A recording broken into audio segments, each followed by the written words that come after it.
Next आपको यहाँ पर मिलता है ऑडियो। इसी तरह से आपको ऑडियो लेना है, आपके कंप्यूटर से कोई ऑडियो इसमें ऐड करके रखना है तो आप ऑडियो ऐड करके रख सकते हैं। यहाँ पर आपको ये जो साइन दिख रहा है, इस तरह का साइन दिखता है। आप उस पर जैसे ही टच करोगे तो साउंड जो है वो आपका प्ले होने लगेगा। इसके बाद डिज़ाइन टैब है। डिज़ाइन टैब में आपको जो भी स्लाइड की डिज़ाइन वगैरह चेंज करनी है वो आप यहाँ से कर सकते हैं। आपकी अभी जो भी स्लाइड में डिज़ाइन सिलेक्ट है, उसके वेरिएंट्स आपको यहाँ पर देखने को मिल जाते हैं। आपको ब्लू, रेड, ग्रीन जो भी चाहिए, उसमें जो भी वेरिएंट्स होंगे वो आपको यहाँ पर देखने को मिल जाते हैं। अगर इनमें से कोई आपको लेना है तो आप इनमें से ले सकते हो। लेकिन अगर आपने एक पर भी क्लिक कर दिया, जैसे कि हमने इस पे क्लिक कर दिया, तो आपकी सभी स्लाइड उसी स्टाइल में हो जाएँगी और यहाँ पर आपको वेरिएंट्स देखने को मिलेंगे। इसके जो भी कलर होंगे, अगर होंगे तो, नहीं होंगे तो नहीं मिलेंगे। लेकिन आप चाहते हो कि हमें डिज़ाइन सिर्फ़ एक स्लाइड की करनी है, बाकी स्लाइड की नहीं करनी, तो हम यहाँ से कंट्रोल Z कर रहे हैं।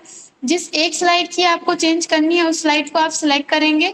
यहाँ से आपको जो भी यहाँ से लेना है, आप उसके ऊपर राइट क्लिक करके यहाँ पर आता है अप्लाई टू सिलेक्टेड स्लाइड, इस पर क्लिक कर देंगे तो सिर्फ़ जो स्लाइड सिलेक्ट थी उसका ही होगा चेंज, बाकी किसी का नहीं है। अभी इसको अपन नॉर्मल कर लेते हैं, कंट्रोल Z कर देते हैं। इसके बाद कस्टमाइज़ ऑप्शन है। कस्टमाइज़ में आप यहाँ पर स्लाइड है, जैसे कि आपको ज़रूरत है थोड़ी-सी बड़ी स्लाइड की, तो स्टैंडर्ड मिलता है, एक आपको मिलता है वाइड स्क्रीन। वाइड स्क्रीन अभी स्टैंडर्ड करेंगे तो आप इसमें देखेंगे कि आपकी जो स्लाइड है थोड़ी-सी बड़े साइज़ में हो गई है। हम यहाँ से कंट्रोल Z कर रहे हैं, आप नॉर्मल कर लें। इसके बाद यहाँ पर मिलता है फॉर्मेट बैकग्राउंड। फॉर्मेट बैकग्राउंड का मतलब है हमें पीछे की साइड कोई कलर या फिर कोई और, मतलब इसमें बैकग्राउंड में कोई हमें फॉर्मेटिंग करनी है, तो आप यहाँ से डिज़ाइन टैब से जाकर कस्टमाइज़ से यहाँ से भी जा सकते हैं, या फिर आप खाली जगह में राइट क्लिक करेंगे, यहाँ पर भी आपको फॉर्मेट बैकग्राउंड का ऑप्शन देखने को मिल जाएगा। इस पे क्लिक करें या इस पे क्लिक करें, आपको यहाँ पे सेम ऑप्शन देखने को मिलेंगे। सॉलिड फिल करेंगे तो आपकी स्लाइड में नॉर्मली एक कलर होगा। ग्रेडियंट फिल करेंगे तो यहाँ पर ग्रेडियंट कलर आ जाते हैं। कलर आपको बनाना आता ही है, जैसे नॉर्मली अपन शेप में करते हैं वैसे ही आप यहाँ पर भी कर सकते हैं। ठीक है, और जैसा भी आपको इसमें देना है, पिक्चर और टेक्सचर देना है स्लाइड में। इस स्लाइड में जो भी आप यहाँ पे फॉर्मेट बैकग्राउंड से दोगे वो आपका इसमें एडिट नहीं होता, छोटा मतलब छोटा बड़ा आप इसमें नहीं कर सकते।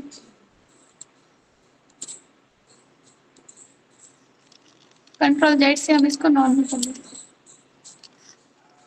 ठीक है, तो और अगर जैसे कि किसी टेक्स्ट बॉक्स, कोई टेक्स्ट बॉक्स सेलेक्ट है, राइट क्लिक करेंगे तो फॉर्मेट शेप ऑप्शन आएगा। इससे सिर्फ आप इस शेप के अंदर फॉर्मेटिंग कर सकते हैं। इसके बाद नेक्स्ट है आपका ट्रांजिशन। ट्रांजिशन हमेशा आपका आता है टेक्स्ट के अंदर या पिक्चर के अंदर या शेप्स के अंदर।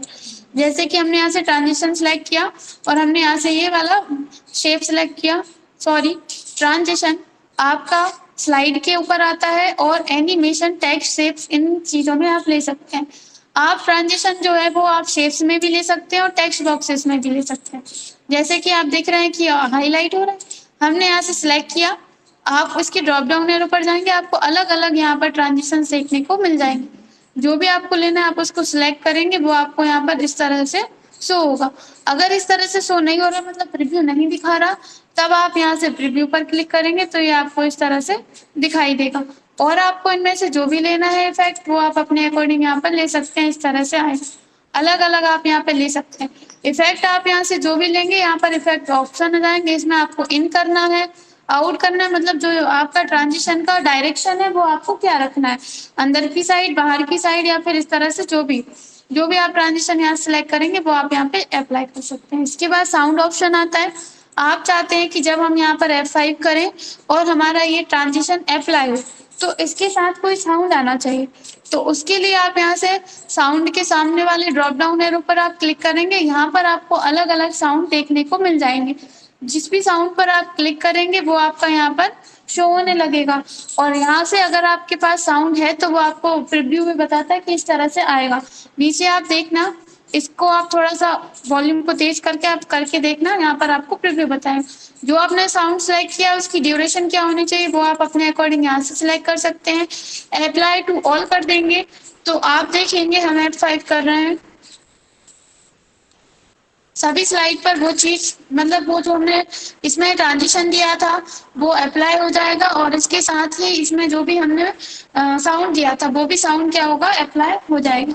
इसके बाद नेक्स्ट आपको मिलता है एडवांस स्लाइड ऑप्शन में ऑन माउस क्लिक वाला। आप यहाँ पर दो ऑप्शन यूज कर सकते हैं। जैसे कि हम जब F5 करते हैं तो आप देखते हैं कि जब तक हम क्लिक नहीं करते दूसरी स्लाइड नहीं आती है। जैसे हमने क्लिक किया तभी दूसरी स्लाइड आती है। लेकिन आप इस प्रेजेंटेशन पर इतना वर्क कर चुके हैं कि आपको पता है कि हम एक स्लाइड पर इतने टाइम तक बोलेंगे। तब आप यहाँ से ये आफ्टर वाला ऑप्शन सिलेक्ट कर लेंगे।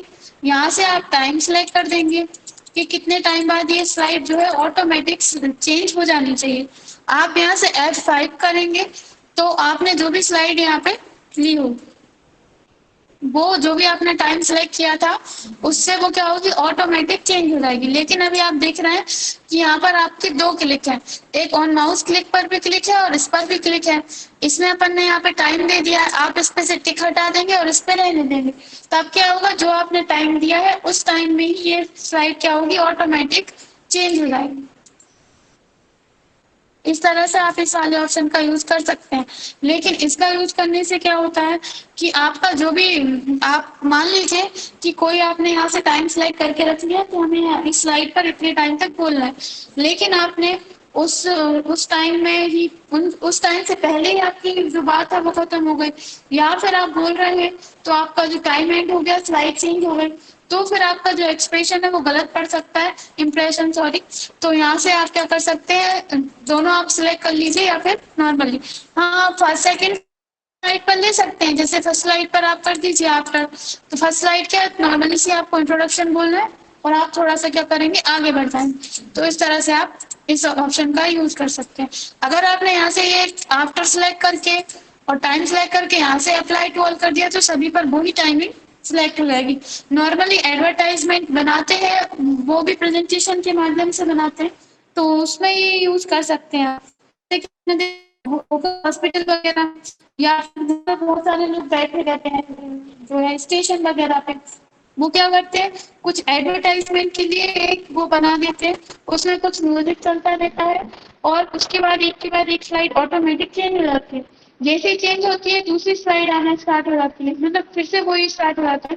तो वो यहाँ से सेटिंग कर देते हैं कि इतने टाइम बाद ऑटोमेटिक चेंज हो जाए। इसके बाद नेक्स्ट है आपका एनिमेशन। एनिमेशन आप यहाँ से शेप्स में या आप इसके वाला टेक्स्ट बॉक्स में, टेक्स्ट में, पिक्चर्स सभी में आप देख सकते हैं। जैसे कि आप चाहते हैं कि पहले आपको यहाँ पर ये टॉपिक आना चाहिए, आपने यहाँ से सिलेक्ट किया। एनिमेशन आपको यहाँ पर 4 टाइप के मिलते हैं। एक मिलता है एंट्रेंस इफेक्ट, एक मिलता है एग्जिट इफेक्ट, एम्फेसिस इफेक्ट, एक मिलता है आपको एग्जिट इफेक्ट और एक मिलता है मोशन इफेक्ट। इसमें आपको यहाँ पर भी एंट्रेंस, एम्फेसिस और मोशन पास और एग्जिट ये 4 मिलते हैं। जैसे कि आप चाहते हैं कि ये कुछ अलग टाइप से इंसर्ट होना चाहिए तो आप इसके ड्रॉप डाउन एरो पर जाएंगे, इनमें से आपको जो भी लेना है। ये सभी एंट्रेंस इफेक्ट हैं। जैसे कि ये वाला लिया तो ये कुछ इस तरह से एंटर होगा और आपको कोई एग्जिट इफेक्ट देना है कि मतलब ये पहले से रहे लेकिन ये बाद में चला गया, तो आप यहाँ पर जाएंगे और इसमें आप दे देंगे एग्जिट इफेक्ट।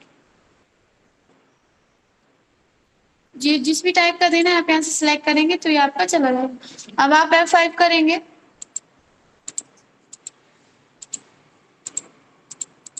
टाइम वाला है, इसमें टाइम सिलेक्ट था तो जब तक टाइम एंड नहीं होगा, ऑन माउस क्लिक था ही नहीं, तो जब तक टाइम एंड नहीं होगा वो इस तरह से ही रहेगा। ठीक है, तो इसलिए आप यहाँ पे ध्यान रखना, आपको नॉर्मली अपन को टाइम वाला सिलेक्ट नहीं करना। देखिए आफ्टर पर भी क्लिक नहीं था और दोनों पर क्लिक नहीं था, इसलिए वो चेंज नहीं हो रही। देखिए अब हो गई। अब देखिए इसमें आप देख रहे हैं कि ये नहीं है, क्लिक करेंगे तो ये क्या होगा एंटर होगा। जिसमें आप एंट्रेंस इफेक्ट देंगे वो एंटर होगा और जिसमें एग्जिट इफेक्ट देंगे वो चला जाएगा, एग्जिट होगा। और एग्जिट और एंट्रेंस दोनों दे सकते हैं आप किसी में भी। यहाँ पर आप जाएंगे इसके ड्रॉप डाउन एरो पर, आपको यहाँ पे सॉरी एनिमेशन के ड्रॉप डाउन एरो पर जाना है, आपको टेक्स्ट को सिलेक्ट करना है। जिसमें भी आपने पहला इफेक्ट दिया होगा उसमें 1 लिखा हुआ दिखेगा, जिसमें सेकंड दिया होगा उसमें आपको 2 लिखा हुआ दिखेगा।